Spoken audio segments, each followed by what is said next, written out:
Hello, okay, for those of you returning to the channel, welcome back, and for those of you that are new here, that have just stumbled upon this video, then thank you for joining me. And here is my spoiler-free review of Bring Her Back, a supernatural psychological horror directed by Danny and Michael Philippou, two brothers who also brought us the very good Talk to Me from 2023, one of my favourite horror movies from 23. I absolutely adored that movie and what they were able to achieve within that film with its story, and I've been really looking forward to, as a result of Talk to Me, I've been really looking forward to their latest with Bring Her Back. So the plot follows Andy, a 17-year-old with lingering psychological scars, and his visually impaired stepsister Piper, who find themselves orphaned after their father's sudden death. They are placed with foster mother Laura, a former counsellor grieving the drowning of her blind daughter Kathy. Living with them is Oliver, a mute foster boy whose eerie behaviour hides something far more sinister. So, what the brothers managed to achieve here within this movie, within this experience, just like they did with Talk to Me, is immerse me right into the heart of this story, right into the heart of the horror and the trauma and the grief that these characters are going through and experiencing. I feel like I am there in real time, sort of experiencing and witnessing these events unfold. And all of that is down to the way in which this movie is constructed on every level, whether it be visually, the cinematography, the lighting, the writing. I mean, the writing is very smart, it's very tight, and it's very focused. Just like the way in which the narrative is constructed, it's very focused, it's very tight. And every moment, every frame, every scene has a purpose, which kind of allows this kind of a mystery to sort of exist and always be there throughout the entire duration of this movie, even though you sort of get these revelations with these characters, whether it be the 17-year-old brother, Andy, and sort of, you get a glimpse or reveal of his relationship with his father from the past and all of that. It always kind of retains this sort of aura, this mystery around these characters that aids in the horror and it aids in sort of the experience. They do a beautiful job at putting you, or they did with me anyway, putting me on this emotionally charged, horrifying, chilling ride with these characters. And it's almost like a demonic entity is sort of stretching, it's coming out to the screen and it's grabbing me and it's snatching me into the story. That's how it felt. And this was an experience that when I came out of it, when I came out to the screening, I let out a sigh of relief. I breathed a sigh of relief. And I did the exact same thing with Talk to Me. What the brothers appear to be very good at doing is putting you on these emotionally charged experiences and setting up the characters in a way where it's very cleverly done. Like, you've got, the first 5 to 10 minutes in this movie is quite pivotal. Because it's such a tight and focused experience, you really need to get behind these characters within that first 10 to 15 minutes, and they do a beautiful job at achieving that. And, like I said, this is all aided by many different elements, whether it be from a visual perspective to the sound design, the gorgeous sound design here, that kind of really sort of gets under the skin, or kind of allows the experience, along with all the other elements, to sort of really get under the skin, to the beautiful score, the unnerving score, right down to the superb performances from all of the cast. Billy Barratt plays Andy, this 17-year-old guilt-ridden, traumatized brother to Piper, and his performance feels incredibly raw. It feels authentic. It's a performance that kind of allows you to buy into what this character is going through mentally and emotionally. And the same goes for Sora Wong, I think that's how you pronounce the name, who plays Andy's visually impaired sister. And she's also incredible here at bringing this character to life. It's a performance that allows you to buy in to the horror and with what the character is experiencing and going through. And then you have Sally Hawkins as Laura, this foster mum and this grieving mother, and she is incredible.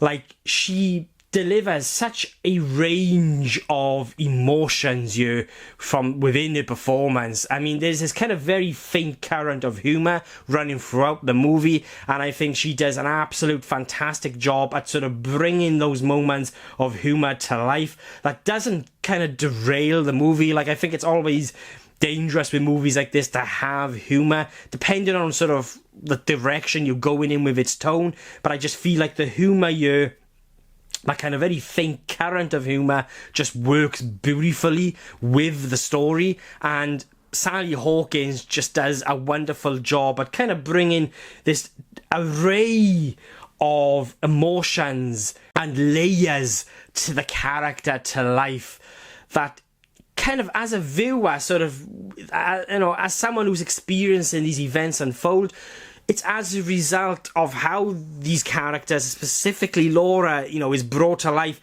It's a very conflicting experience emotionally. Like, you yourself, as a result, or I did anyway, go through these kind of a mix of emotions as you sort of witness these characters' stories evolve. And it's as a result of these performances that kind of just, again, it's like that demonic hand that's just grabbing you and just sucks you into the sort of the core of its story. It's as a result of those performances that kind of aid in sort of that immersion. And it would be a crime not to mention the performance of Jonah Wren Phillips, I think that's how you pronounce the name there, who plays Oliver, the foster son to Laura. He's in the trailers, he's this bald little boy, and he is absolutely incredible.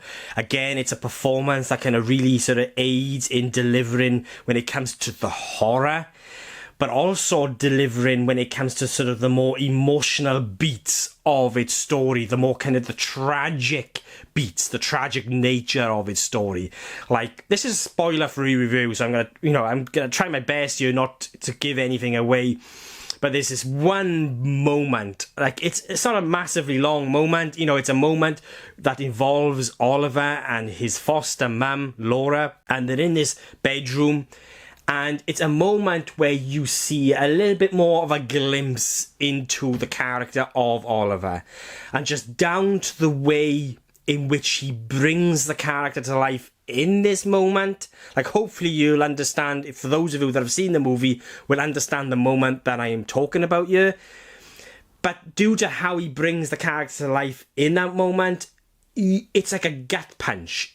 It gets under the skin, it's chilling, and it's all purely down to how Jonah brings the character to life in that moment. You can feel the vulnerability, you can feel the pain, you can feel the kind of the horror that is sweeping over the character within that moment. And again, it's a performance like all the other performances within this movie that kind of just helps ground this story. Yes, it's supernatural.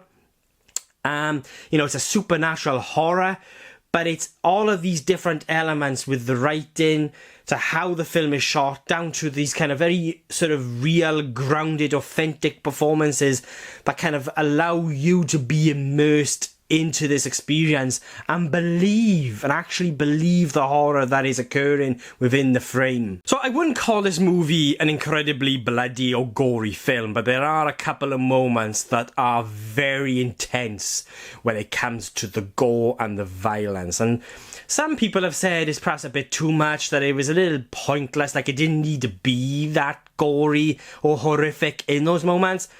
But for me, it worked, and I felt like it served a purpose for why it was so extreme in those moments. And they're two moments that has glorious, beautiful practical effects on display within the frame. For those of you that haven't been following me now, and for those of you that have been, will know I'm I absolutely admire practical effects, especially within horror movies.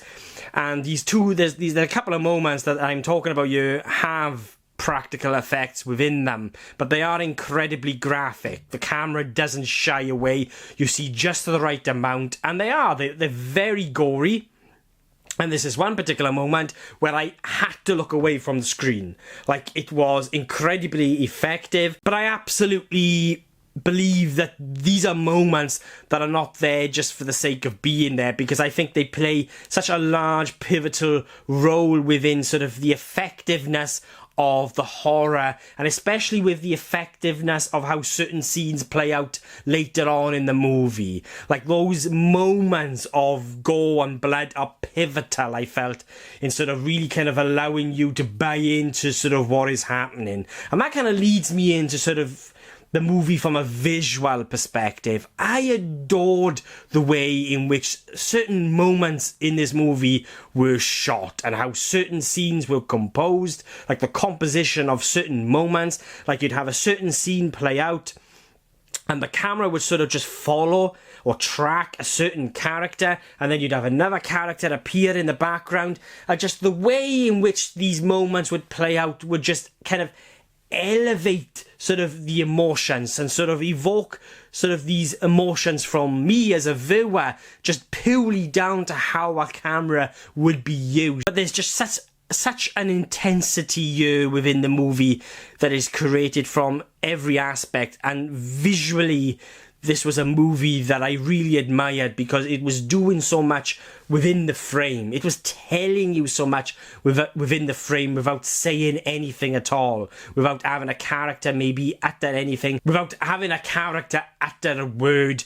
You know, there'd be something that would play out within a frame that had so many layers to it, and I absolutely admired that aspect of the movie as well. And with all these different elements, from the way in which they would use the camera to sort of how certain scenes would be framed and shot, to sort of certain moments with characters, the lighting, the cinematography, the gorgeous sound design and score.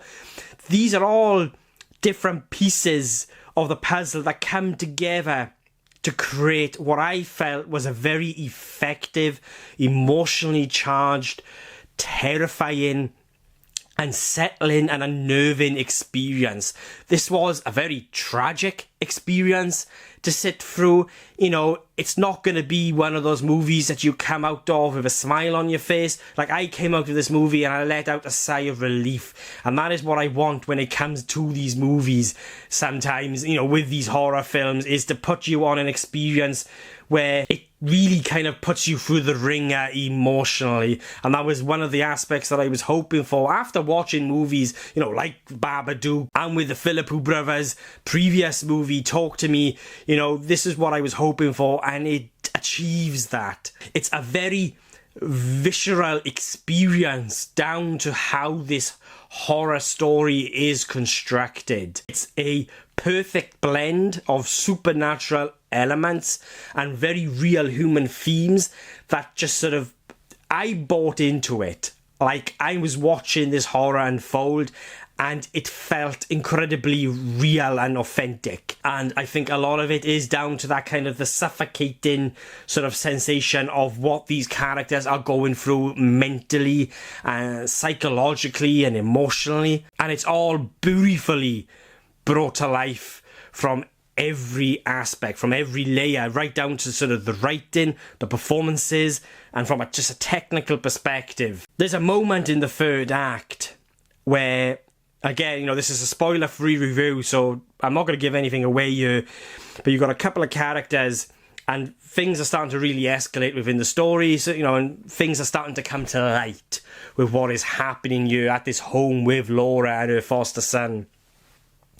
And it escalates to a point where it literally had me at the edge of my seat. Like, my heart started to race, and I was like, fuck, come on, you know, I'm sort of urging these characters to get from point A to point B, and it really kind of just swept me up within the moment. And I think it's very rare today that you'll get movies, just movies in general, but also horror movies today, that manage to, well, achieve that for me personally. Like, I was there with these fucking characters, and I'm like, quick, get to the fucking car. And it is one of those experiences, like, the only way I can describe it really is, like, it is almost like a demonic entity where it's, you know, this demonic entity is grabbing me and it's dragging me into this experience with these characters, and I am there with these characters. The score is... I love the score. I think the score does so much to kind of really aid in the horror, but also with what these characters are going through mentally and emotionally. It's a score that kind of beautifully balances the horror and sort of the sadness of what is happening within this story. Like, you've got the more supernatural elements, as well as the kind of the very human themes that these characters are going through. And I just feel like the score brings these moments, especially the kind of the more somber moments and the more sad, tragic moments, specifically with Laura, this grieving mother. There's a certain piece of music that plays, that accompanies certain moments, sort of with what this character is feeling and going through. And it is simply beautiful because it just helps it sort of helps in evoking these kind of the emotions that these moments are designed to, and you can't help but feel the sadness, and it hits you. It hit me hard emotionally, and you know, it's not just aided by the score, but the score does a wonderful job in elevating those moments. So I almost went to watch I Know What You Did Last Summer instead of watching this. It was an advanced showing last night, and I'm so happy that I got the opportunity to grab this first, because, you know, again, it's not one of those experiences that you're going to come out feeling hopeful in life and sort of bring you up. You know, it puts you through the ringer emotionally, and it's, you know, you will come out of it feeling like I did anyway, like, fuck, you know, that was an experience, but in a good way, because it's a film that does exactly what it needs to do, and I felt like it's done in a way that is incredibly clever, is incredibly smart. It's a very visceral experience. It's a very tight story, aided by very tight writing that adds to the intensity of the experience, and also allows you to be immersed and grounded within its story. Though, for me personally, it does kind of falter a little within its second act. I feel like I just wanted a little more of a study of how these four characters in this house are connecting, then breaking down. For example, there are times where I felt like I was questioning the reality of a certain situation or moment, and there are times where I felt like I just wanted a little more when it came to the relationship between brother and sister, and how this relationship erodes through its second act and going into the third act. But these were very, very minor issues from me, and it was mainly focused within its second act, where you have these characters in this house and you have that breakdown of these relationships. I just at times felt like I needed a little bit more, especially between the brother and the sister. But they were very minor, because it did nothing to kind of throw me out of the experience of the immersion. You know, in many ways, it's such a tight experience that as a result, it's the reason to why it kind of faltered a little bit during that kind of the middle act. But it doesn't completely derail it, because the movie as one experience worked. Like I said, it was almost like I was experiencing this demonic entity sort of coming from the screen, grabbing me and sort of compelling me into this movie. And I was there with these characters, feeling the horror that they were going through. So, you know, those kind of minor issues I had with sort of the relationships really with these characters and how that erodes, and perhaps me wanting a bit more, it just was not enough to kind of derail the entire experience for me, because as a whole, this was an experience that worked. You know, I was there on this traumatic, grief-ridden ride with these characters, and it sweeps you up within the emotions of what these characters are going through. It's a drab, dour experience. It's full of dread, and there is no happy ending. Though, you know, there is a very slight glimmer right at the end, but it always remains suffocated by its horror. And I just loved it all the more for that. You know, it's another possession movie where I felt like you just weren't getting another possession movie. Like, this isn't just another movie where you've got demonic entities and people being taken over. It's not one of those. This is a movie that takes possession, and yes, even though it's familiar, does something different with it. It's effective because of how it taps into sort of what these characters are going through mentally and emotionally, and what it is that they're having to try and survive. You know, whether it be Laura and sort of the grief that she is going through with the loss of her daughter, to sort of the trauma that Andy is going through and sort of what he has to experience. You know, they're very real human themes with a supernatural element around it. And that is why this is a movie that works, because it also just, like I said, this is a movie that just compelled me. It immersed me, it sucked me right into the core of these characters' stories. And there's an array of emotions that you sort of go through. And I think this is what movies like this, horror movies, should do. Put you on this ride where you do come out of it going, fuck, that was intense. And they've done it again. They did it again here with Bring Her Back. So yeah, look, enough rambling on from me. I highly recommend this movie. And I will be giving Bring Her Back